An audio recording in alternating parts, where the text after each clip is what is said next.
আজকের অনুসন্ধানের প্রধান চরিত্র গণ অধিকার পরিষদের সদস্য সচিব নুরুল হক নুরু।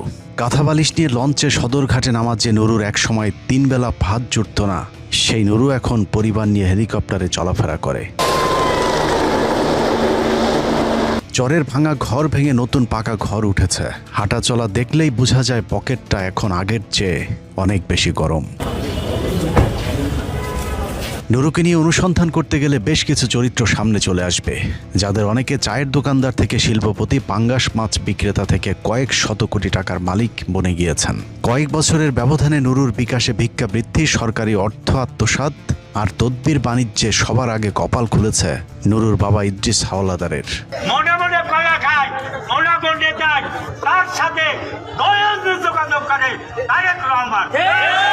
নুরুর বাবা ইদ্রিস হাওলাদারের শিক্ষাগত যোগ্যতা টিপসই। সারা জীবন দিনমজুর হিসেবে অন্যের জমির ধান চালের ওজন মাপার কাজ করেছেন, স্থানীয় ভাষায় যাকে বলা হয় কয়েল, যে কারণে নুরুর বাবাকে ডাকা হতো ইদ্রিস কয়েল্লা। বিভিন্ন এলাকা থেকে ধান চাল কেনা ব্যবসায়ীদের কাছে ধান বিক্রি করার সময় ইদ্রিস কয়েল্লার ব্যাপক চাহিদা ছিল, কারণ নুরুর বাবা নাকি ওজনে কাঠচুপিতে ছিলেন মহাদক্ষ। একমাত্র শালা ডাকসুর বিপি হয়েছিস, তোর জন্য প্রয়োজনে গাড়ি লাগে, গাড়ি আমি একটা কিনে দেবো। তো আমার তখন সে সময় লাগে না। যখন দেখলাম যে আমাকে একবার বিশেষ করে একটা গুম করার চেষ্টা করা হয়েছিল উত্তর বাড্ডা থেকে, তখন আমি ভেবেছি মোটরসাইকেলে চলাফেরা আমার নিরাপদ নয়।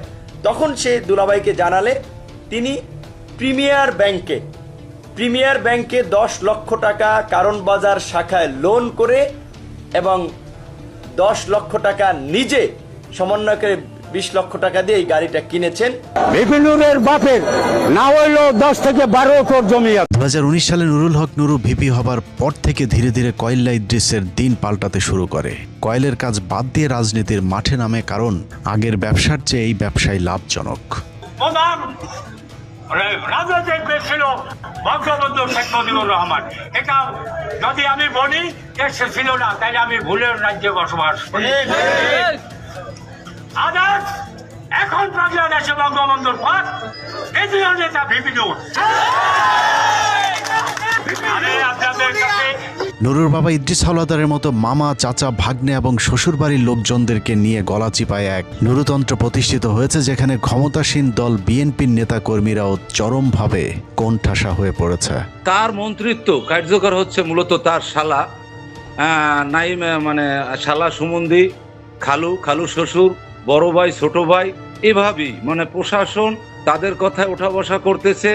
আমাদের লোকজন হ্যারাসমেন্ট হচ্ছে বিভিন্ন ইউনিয়নে, বিভিন্ন অফিস আদালত, ইউন অফিস, এসিলেন্ট অফিস থেকে শুরু করে শিক্ষা অফিস, সব জায়গায় গণ অধিকার পরিষদের যারা নেতৃত্ব দিচ্ছেন তাদের নেতারা অফিসগুলি দখল করে আছেন। এবং বিশেষ করে আমাদের জানা মতে টিউনো মহোদয়ের অফিসে তার আত্মীয় স্বজন, ভাই, শ্যালক।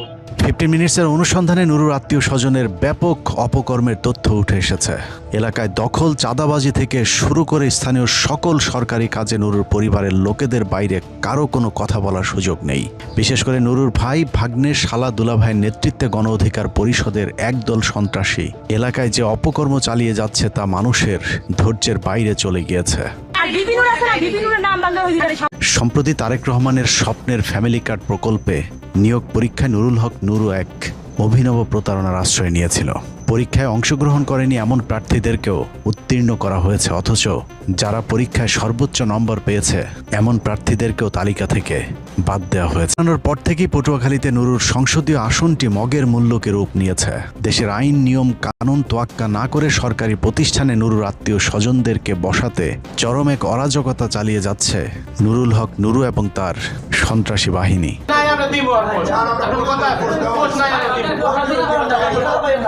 ভিডিওতে পটুয়াখালী জেলা গণ অধিকার পরিষদের সহসভাপতি কালাম পঞ্চায়েত, ঢাকা উত্তর গণ অধিকার পরিষদের নেতা কামাল, দশমিনা যুব অধিকার পরিষদের নেতা বাবুর্চি শহীদ এবং সুজন সহ আরো কয়েকজনকে দেখা যাচ্ছে। পটুয়াখালী জেলার দশপিনা উপজেলার সরকারি খাদ্য গুদামের সিনিয়র কর্মকর্তা ইউসুফকে ঘিরে ধরে তার উপর মব সৃষ্টি করা হয়। সরকারি কোনো নিয়ম নীতি তোয়াক্কা না করেই মোনা নামে নুরুর একজন ঘনিষ্ঠ লোককে গুদামের দায়িত্ব দেওয়ার জন্য ইউসুফকে চাপ দেওয়া হচ্ছিল। যে মোনা আগে আওয়ামী লীগের রাজনীতির সাথে সম্পৃক্ত ছিল, যদিও এখন তিনি গণ অধিকার পরিষদের অন্যতম নেতা হিসাবে নিজেকে পরিচয় দিয়ে থাকেন। বেশ কিছুদিন মানে 1 মাস আগে এখানে শহীদ নামে গণ অধিকারের এক লোক, সাথে ছিল কি কালাম পঞ্চায়েত নামে এক লোক, 7-8-10 জন একটা কাগজ নিয়ে আসছে। প্রতিমন্ত্রী মহোদয় বরাবর লিখছে যে আমি কি প্রতিমন্ত্রী রুল অফ নূর ওনার বরাবর লিখছে, কাগজটা লেখা, একজন লেখা আছে যে আমি দশমিয়া খাদ্য গ্রামে দীর্ঘ 15 বছর ধরে কাজ করি, লেবারি কাজ করি, আমাকে শব্দ বাড়াই দেওয়া হোক। তা আমি অবশ্য পড়লাম, পড়ার পরে আমি বললাম যে ভাই আপনার কাগজটা নিয়ে আসেন ভালো কথা, কিন্তু এই কাগজের ভিতরে তো 100 মনে করেন যে আমরা বলছি লেবার কাজ করে 15 বছর ধরে, প্রতি জীবন এখানে আসি নাই। আচ্ছা, মানুষের ঘর বাড়ি জমি জায়গা থেকে শুরু করে বসত বাড়ির গাছপালা পর্যন্ত জোর করে কেটে নেওয়ার অভিযোগ উঠেছে নুরুল হক নুরুর আপন ভাইয়ের বিরুদ্ধে। আজকে মন্ত্রী সাহেবের বাইরে অর্ডার এবং তার নেতৃত্বে শফিক গাজী 2 ইউনিয়নের সভাপতি গণ অধিকার আমাদের গাছগুলা বাড়ি অবৈধভাবে অত্যাচার করতেছে। তারা দেশীয় অস্ত্র নিয়ে এসে আমাদেরকে হামলা করে, আমাদেরকে মারধর করে। প্রশাসনের হাত থেকে নুরুল হক নুরুর আত্মীয় স্বজন এবং নেতাকর্মীদের এসব অপকর্ম সামলানোর দায়িত্বে আছেন নুরুর শ্যালক অ্যানিম। 4th শ্রেণী পাশ অ্যানিম এখন এলাকার ডিসিএসপিদের সাথে একই টেবিলে বসেন। বিশেষ করে নুরুর পছন্দের ইউএনওর যোগসাজশে উপজেলায় ব্যাপক লুটপাট চালিয়ে যাচ্ছে নুরুর শ্যালক মহিবুল্লাহ অ্যানিম। একজন পাঙ্গাস মাছ বিক্রেতা ছিলেন, কিন্তু হঠাৎ করেই রাতারাতি এলাকায় গড়ে তুলেছেন সম্পদের পাহাড়। এক সময়ের পাঙ্গাস মাছ বিক্রির পরিবর্তে এখন তিনি বিশাল বড় মাছের ঘেরের মালিক হয়েছেন। এলাকায় গড়ে তুলেছেন নামে বেনামে ব্যবসা প্রতিষ্ঠান। এসব অবৈধ অর্থের অনুসন্ধানে গিয়ে টিম 15 মিনিটসের হাতে বেশ কিছু স্পর্শকাতর তথ্য এসেছে। নুরুর ভগ্নিপতি মোহাম্মদ মিজান হাওলাদার কিছুদিন আগেও ফুটপাতে ভ্যানে করে কাপড় বিক্রি করতেন, অথচ তিনি এখন নিজেকে ব্যবসায়ী পরিচয় দেন। তবে বাস্তবে ব্যবসা প্রতিষ্ঠান না থাকলেও লাভের টাকা এরই মধ্যে এলাকায় এলাহি কারবার ঘটিয়ে ফেলেছেন নুরুর এই ভগ্নি। নুরুর আরেক ভগ্নিপতি চা বিক্রেতা আব্দুল মান্নান। শিক্ষাগত যোগ্যতা বলতে সম্বল টিপসই। গাজীপুরে ছোট্ট চা বিড়ির দোকানদারি করে চলত তার সংসার। পটুয়াখালী চর থেকে নুরুর আত্মীয় স্বজনদের অনেকেই গাজীপুরের এই বস্তিতে গিয়ে উঠেছিলেন। এই বস্তিতে থেকেই পড়াশোনা করেছেন নুরু, কিন্তু আত্মীয় স্বজনদের অনেকের ভাগ্য না পাল্টালেও নুরুর বোন জামাই মান্নান এখন 7 তলা ফাউন্ডেশনের বাড়ির কাজ শুরু করেছে। এরই মধ্যে 1 তলার কাজ সম্পন্ন হবার পর সেখানেই এখন থাকছেন তিনি। নুরুর আশপাশে থাকা সকলেই এখন ফুলে ফেপে উঠেছেন। এদের মধ্যে গণ অধিকার পরিষদের সবার কাছে নুরুর ক্যাশিয়ার খ্যাত সিরাজদি খানের জাহিদ রহমান। মধ্যপ্রাচ্যে থাকাকালীন বিকাশ কালেকশনে ভালো পারফরমেন্স দেখিয়ে নুরুর পার্মানেন্ট ক্যাশিয়ার হিসেবে নিয়োগ পান মুন্সিগঞ্জ জেলার সিরাজদি খান উপজেলার জাহিদ রহমান। সেই সাথে মুন্সিগঞ্জ জেলা গণ অধিকার পরিষদের আহ্বায়কের পদেও আছেন নুরুর এই ক্যাশিয়ার। একসময় মধ্যপ্রাচ্যের শ্রমিক হিসেবে কাজ করতে যাওয়া জাহিদের ভাগ্যের কতটা উন্নয়ন হয়েছে সেটা বুঝতে হলে তার ফেসবুক প্রোফাইলে 2-4 মিনিট সময় দিলেই বোঝা যাবে। নুরু প্রবাসী কল্যাণ মন্ত্রণালয়ের দায়িত্ব পাওয়ার পর জাহিদ রহমান কেরানীগঞ্জের রাজেন্দ্রপুরে একটি ট্রেনিং সেন্টার খুলে বসেছেন। এই ট্রেনিং সেন্টারের মাধ্যমেই নুরুর সাথে মিলেমিশে দুজনে করছেন আদম ব্যবসা। অনুসন্ধানে জানা যায় কেরানীগঞ্জের ওই প্রতিষ্ঠানে নুরুর মালিকানার শেয়ার রয়েছে।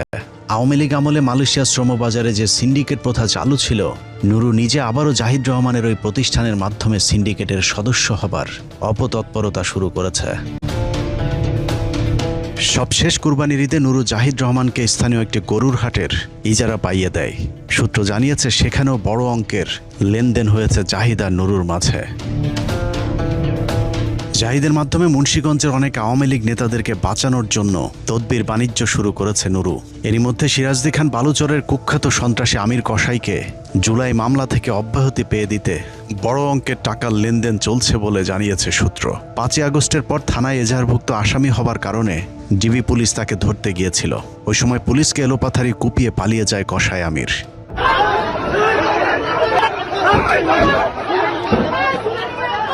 এরপর থেকে একাধিক মামলায় ওয়ারেন্টভুক্ত আসামি আমির কসাই পলাতক ছিলেন। 10ই মে একটি সড়ক দুর্ঘটনায় আহত হয়ে ঢাকা মেডিকেলে ভর্তি হলে গোপন সূত্রের ভিত্তিতে সেখান থেকে পুলিশ তাকে গ্রেফতার করে। কিন্তু আমির কসাইকে যেন কোনোভাবেই গ্রেফতার দেখানো না হয় সেজন্য মুন্সিগঞ্জ জেলার এসপিকে টেলিফোনে চাপ প্রয়োগ করেছিল নুরুল হক নুরু। বাবা নুরুর চেরাগ পেয়ে রাতারাতি জীবন বদলে যাওয়া আরেক ভাগ্যবানের নাম শহীদুল ইসলাম ফাহিম। নুরুর নিজ জেলা পটুয়াখালীর ছেলে ফাহিম দীর্ঘদিন ধরে গণ অধিকার পরিষদের ক্যাশিয়ার হিসেবে দায়িত্ব পালন করেছেন।